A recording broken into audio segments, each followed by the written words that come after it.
Hello，大家好，歡迎大家嚟 Canadian Auto Review 嘅 YouTube 頻道。而家試緊呢一部係 Jeep，大家估下係 Jeep 乜嘢咧？咁佢係 Jeep Wagoneer。誒，點解 Wagoneer 咧？因為 Jeep 已經有個 Grand Wagoneer S。咁你哋透露你哋嚇。全電嘅。咁呢一部咧就係 Jeep 最新咁嘅全電嘅創作。咁佢叫做Wagoneer S。咁呢部 Wagoneer S 咧就唔係 Grand Wagoneer，Grand Wagoneer 比呢部 Wagoneer S 就大好多嘅。咁呢一部都好大嘅，呢一部 Wagoneer S 就佢嗰個身形尺碼咧就同呢啲譬如話 Cadillac Lyric或者係Mercedes 嗰啲EQE咁上下噶啦。咁佢呢個 Jeep Wagoneer S 咧就喺街上都好少見見唔到啊！我呢一部咧就佢係今年年初係推出嘅。咁喺加拿大咧就有兩個版本，就係 Limited 同埋 Premium。不過我試緊呢一部咧就係 Launch Edition。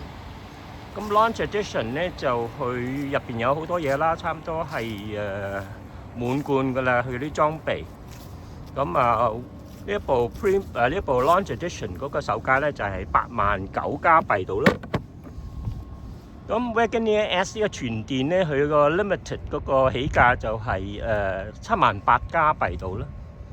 咁 Premium 咧就係大概係84000加幣啦。咁呢個全電呢一個 Wagoneer S 咧就係採用一個101咁上下 kWh 嘅電池。咁佢嗰個航力有成400鬆啲啦，不過馬力好勁啊，有成600匹馬力，同埋有617磅尺扭力。咁0到100咧就係3點幾秒。咁呢部 Wagoneer S 咧就佢個內籠咧就好先進，同埋咧就有好多個電子顯示屏咧就係有呢一個駕駛一個啦，亦都有一個中央控台嗰個啦。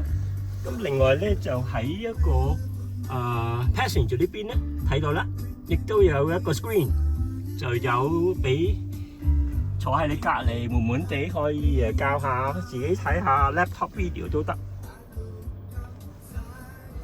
咁呢一部佢個裝備有呢個叫做紅椅啦 ，red seat 啦。咁佢嗰個排擋旁咧就有一個圓鈕，咁呢度咧有好多啲界線模式，咁都有開關掣。咁好特別咧就係呢一個screen 咧，佢係可以收埋佢嘅，可以收埋佢嘅。咁佢入邊呢個 screen 嗰啲功能咧就係有啲多餘嘅，因為係一個大 screen，亦都係可以操控到嗰啲按摩椅同埋呢一個其他啲冷暖氣嘅。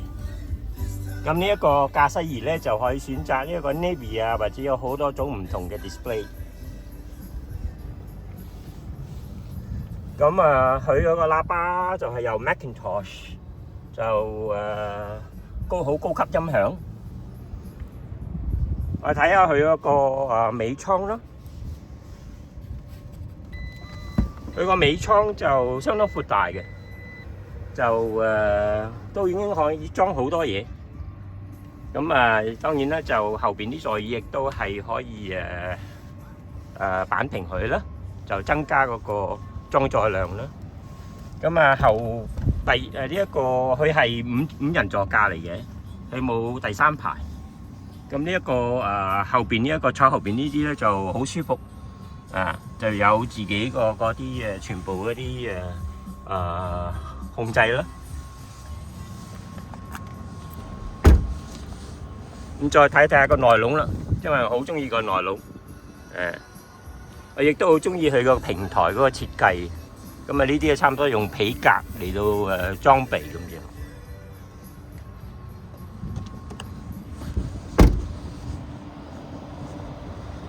好啦，講到呢度為止，就我會有個詳細嘅試車報告，話喺一個 CanadianAutoReview.ca 嗰度刊登。